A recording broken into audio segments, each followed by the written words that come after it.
नमस्कार दोस्तों, मैं हूं आपका दोस्त के बी। तो आज के इस वीडियो में हम हाल ही में जो आपके 64वें ग्रैमी पुरस्कार दिए गए हैं उनसे जुड़े हुए सारे महत्वपूर्ण प्रश्नों को डिस्कस करेंगे। इसके अलावा ग्रैमी पुरस्कार और भारतीयों का इससे क्या संबंध रहा है उनके बारे में भी हम लोग इस वीडियो में जानेंगे। तो पूरा वीडियो बहुत ही ध्यान से देखिएगा। इस वीडियो की जो पीडीएफ फाइल है वह आपको इसी वीडियो के डिस्क्रिप्शन में मिल जाएगी, तो वहां से आप इसके पीडीएफ को डाउनलोड कर सकते हैं। वीडियो की हम लोग शुरुआत करें उससे पहले मैं आपको बता दूं कि अगर आपको आने वाले समय में एनटीपीसी CBT2 या फिर ग्रुप डी का एग्जाम देना है तो अनअकैडमी के ऊपर आप मेरी लाइव क्लासेस को ज्वाइन कर सकते हैं। ये जो लाइव क्लास है वो डेली रात में 10 बजे होती है और इसमें आपके 100 जीके और करंट अफेयर्स के प्रश्नों का लाइव टेस्ट होता है। तो टेस्ट के माध्यम से आप अपनी तैयारी को और बेहतर कर सकते हैं। सारी क्लास की आपको बेस्ट क्वालिटी की पीडीएफ भी दी जाती है जिससे आप जीके के इन सारे प्रश्नों को रिवाइज कर सकें। तो नीचे डिस्क्रिप्शन में आपको मेरी प्रोफाइल का लिंक मिलेगा, उस पर क्लिक करके आप मुझे अनअकैडमी के ऊपर फॉलो कर सकते हैं। बाकी अनअकैडमी के ऊपर आपको बहुत सारे एग्जाम से जुड़े हुए कोर्सेज मिल जाएंगे। तो अगर आप कोई भी कोर्स परचेज करना चाहते हैं तो सिंपली यूज करिए कोड KV10। इससे आपको तुरंत 10% का डिस्काउंट मिलेगा। लेकिन अगर आप ज़्यादा डिस्काउंट चाहते हैं तो सिंपली इस नंबर पर मुझसे कांटेक्ट कर सकते हैं। तो चलिए अब इस वीडियो की हम शुरुआत करते हैं। पहला प्रश्न है कि हर साल जो ग्रैमी पुरस्कार दिए जाते हैं ये कौन से फील्ड में दिए जाते हैं। तो ध्यान रखिएगा, जब हम लोग ग्रैमी पुरस्कारों की बात करते हैं तो ये आपके संगीत के फील्ड में दिया जाता है। किसमें? म्यूजिक के फील्ड में ग्रैमी पुरस्कार हर साल दिए जाते हैं। तो ऑप्शन यहां पर सी हो जाएगा करेक्ट। अगला प्रश्न है कि वर्ष 2022 में किस देश के MGM ग्रैंड गार्डन एरिना में ग्रैमी पुरस्कार समारोह आयोजित किया गया। तो ये जो पुरस्कार समारोह है वो आपके अमेरिका में आयोजित किया गया। कहां पर? अमेरिका में जो MGM ग्रैंड गार्डन एरिना है वहां पर इस साल ग्रैमी पुरस्कार आयोजित हुए, यानी कि ऑप्शन ए हो जाएगा यहां पर करेक्ट। तो देख सकते हैं 3 अप्रैल को इन पुरस्कारों का वितरण किया गया और अमेरिका के नेवादा में जो लॉस वेगास है वहां पर आपको मिलेगा MGM ग्रैंड गार्डन एरिना और इस शो को ट्रेवर नोह के द्वारा हेड किया गया। तो ऑप्शन ए हो जाएगा करेक्ट। अगला प्रश्न है कि हर साल ग्रैमी पुरस्कार किस संस्था के द्वारा दिए जाते हैं। तो ये जो ग्रैमी पुरस्कार हैं ये दिए जाते हैं रिकॉर्डिंग अकादमी के द्वारा। किसके द्वारा? रिकॉर्डिंग अकादमी के द्वारा ये पुरस्कार दिए जाते हैं, यानी कि ऑप्शन यहां पर बी हो जाएगा करेक्ट। तो अमेरिका में एक अकादमी है जिसका नाम है national academy of recording arts and sciences. तो ये इसका पूरा नाम है, जरूर ध्यान रखिएगा। और इसी संस्था के द्वारा हर साल ग्रैमी पुरस्कार दिए जाते हैं। तो ऑप्शन बी हो जाएगा करेक्ट। अगला प्रश्न है कि संगीत के क्षेत्र में ग्रैमी पुरस्कारों की शुरुआत किस वर्ष हुई थी। तो ग्रैमी पुरस्कारों की अगर हम लोग बात करें तो पहली बार ये पुरस्कार 1959 में दिए गए थे।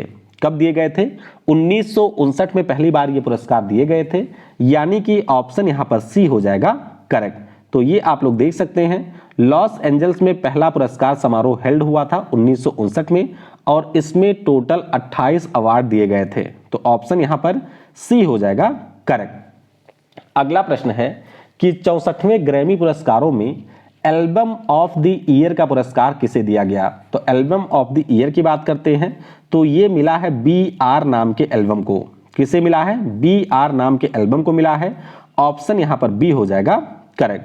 तो देख सकते हैं जॉन बैटिस्ट का एल्बम है जिसका नाम BR है और इसको यहां पर एल्बम ऑफ द ईयर का पुरस्कार मिला है। तो बी होगा करेक्ट।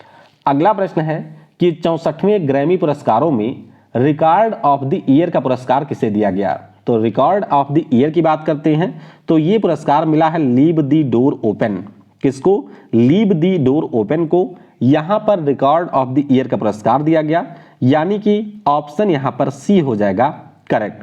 तो आपको यह ध्यान रखना है कि जो रिकॉर्ड ऑफ द ईयर पुरस्कार का विजेता है यानी कि लीव द डोर ओपन, इसको बनाया गया है सिल्क सोनिक के द्वारा। सिल्क सोनिक एक बैंड है जो कि अमेरिका का है, इसी के द्वारा इस सॉन्ग को रिकॉर्ड किया गया। तो ऑप्शन सी हो जाएगा करेक्ट। अगला प्रश्न है कि 64वें ग्रैमी पुरस्कारों में सॉन्ग ऑफ द ईयर का पुरस्कार जो है ये किसको दिया गया। तो ये जो पुरस्कार है ये भी मिला है लीव द डोर ओपन को। किसे? लीव द डोर ओपन को ये पुरस्कार मिला है, यानी कि ऑप्शन सी होगा यहां पर करेक्ट। अगला प्रश्न है कि 64वें ग्रैमी पुरस्कारों में किसने सबसे ज्यादा 5 अवार्ड प्राप्त किए हैं? तो अगर हम लोग इस साल में सबसे ज्यादा अवार्ड की बात करते हैं तो ये मिला है जॉन बैटिस्ट को। किसे मिला है? जॉन बैटिस्ट को ये पुरस्कार मिला, यानी कि इस प्रश्न का ऑप्शन डी हो जाएगा करेक्ट। तो टोटल 11 कैटेगरी में ये नामित हुए थे और इन 11 में से 5 कैटेगरी में इनको पुरस्कार दिया गया है, तो ऑप्शन यहां पर डी हो जाएगा करेक्ट। तो ये देख सकते हैं, ये हैं जॉन बैटिस्ट जो कि अमेरिका से हैं और इन्हीं को सबसे ज्यादा 5 पुरस्कार इस साल मिले हैं। अगला प्रश्न है कि ग्रैमी पुरस्कार के जो विजेता होते हैं उनको सोने के पानी चढ़ा हुआ कौन सा आपका यंत्र दिया जाता है? तो यहां पर जो आपको यंत्र मिलता है वो होता है ग्रामोफोन। क्या दिया जाता है? एक आपको ग्रामोफोन दिया जाता है पुरस्कार स्वरूप, जिसके ऊपर सोने का पानी चढ़ा होता है, तो ऑप्शन बी हो जाएगा करेक्ट। ये देख सकते हैं कुछ इस प्रकार का ये ग्रामोफोन होता है और 1959 में मैंने आपको बताया ही था कि इस पुरस्कार समारोह की शुरुआत हुई थी। तो मुख्य रूप से ग्रामोफोन आने के बाद में जो आपकी संगीत की दुनिया है वो और ज्यादा बेहतर हुई थी, इसीलिए ग्रामोफोन के महत्व को ध्यान में रखते हुए इसका नाम ग्रैमी पुरस्कार रखा गया है। तो ध्यान रखेंगे, बी हो जाएगा यहां पर करेक्ट। अगला प्रश्न आपके सामने है कि 64वें ग्रैमी पुरस्कारों में किस भारतीय गायिका ने ए कलरफुल वर्ल्ड एट 2022 के लिए बेस्ट चिल्ड्रन श्रेणी में पुरस्कार जीता है? तो दरअसल ये हमारे भारतीय मूल की हैं और नाम इनका है फाल्गुनी शाह। क्या नाम है? फाल्गुनी शाह इनका नाम है। वैसे इनका स्टेज नेम है फालू। क्या नाम है? स्टेज नेम इनका फालू है। तो ध्यान रखिएगा, ये भारतीय मूल की हैं और इनको इस साल बेस्ट चिल्ड्रन श्रेणी में पुरस्कार दिया गया है, तो ऑप्शन यहां पर ए हो जाएगा करेक्ट। तो ये आप लोग देख सकते हैं, भारतीय मूल की ये सिंगर हैं, नाम इनका फाल्गुनी शाह है और इन्हीं को इस साल चिल्ड्रन एल्बम कैटेगरी में पुरस्कार दिया गया है, तो ए हो जाएगा यहां पर करेक्ट। अगला प्रश्न है कि 64वें ग्रैमी पुरस्कारों में डिवाइन टाइड्स के लिए बेस्ट न्यू एज एल्बम श्रेणी में किस भारतीय ने अवार्ड जीता है? तो एक और भारतीय मूल के हैं जिन्होंने ये पुरस्कार जीता है और नाम इनका है रिकी केज। क्या नाम है? रिकी केज इनका नाम है, यानी कि ऑप्शन सी हो जाएगा करेक्ट। तो ये आप लोग देख सकते हैं, बेंगलुरु के जो हमारे रिकी केज हैं, इन्होंने अमेरिकी कंपोजर स्टीवर्ट कोपलैंड के साथ में मिलकर के यहां पर बेस्ट न्यू एल्बम की कैटेगरी में पुरस्कार जीता है। तो ध्यान रखिएगा, रिकी केज इनका नाम है, ऑप्शन यहां पर सी हो जाएगा करेक्ट। अगला प्रश्न है कि 64वें ग्रैमी पुरस्कारों में शामिल होने वाले पहले भारतीय हिप हॉप कलाकार कौन बने? तो ध्यान रखिएगा, इनका नाम है डिवाइन। क्या नाम है? डिवाइन इनका नाम है, जो कि पहले भारतीय हिप हॉप आर्टिस्ट बन गए हैं जो कि ग्रैमी पुरस्कारों में शामिल हुए। ऑप्शन यहां पर ए हो जाएगा करेक्ट। तो ये आप लोग देख सकते हैं, ये डिवाइन है जिनका नाम है विवियन फर्नांडीज। तो ये आपके 64वें ग्रामी पुरस्कारों में शिरकत किए थे, तो ध्यान रखेंगे इनके बारे में, ऑप्शन ए हो जाएगा करेक्ट।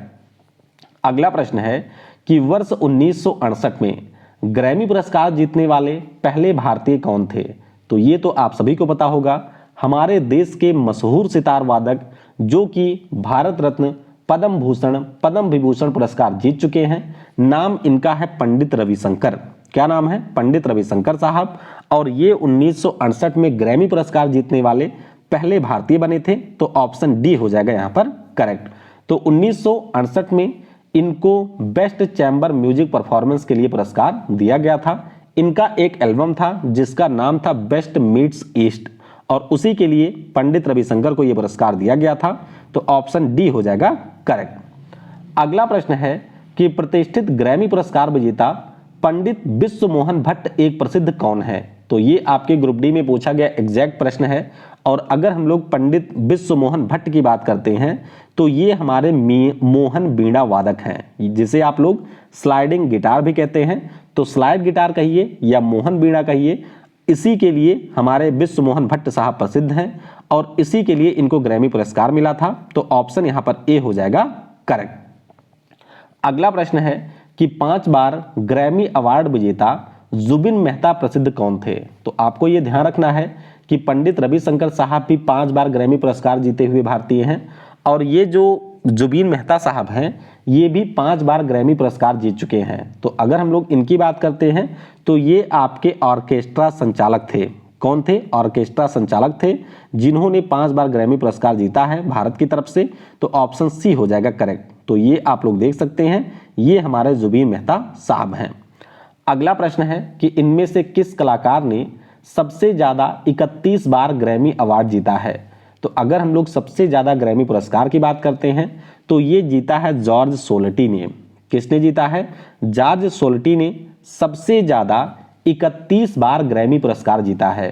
तो यहां पर ऑप्शन बी हो जाएगा करेक्ट।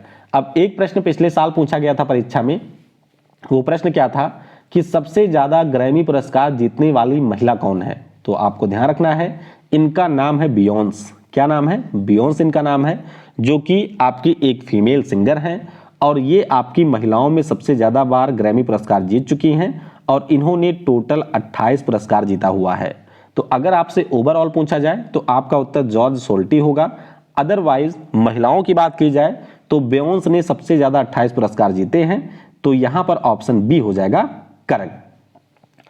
आखिरी प्रश्न है कि 55वें ग्रैमी पुरस्कारों में लाइफ टाइम अचीवमेंट पुरस्कार जीतने वाले भारतीय कौन हैं? तो एकमात्र भारतीय हैं जिन्होंने ग्रैमी पुरस्कारों में लाइफ टाइम अचीवमेंट पुरस्कार जीता है और नाम इनका है पंडित रविशंकर।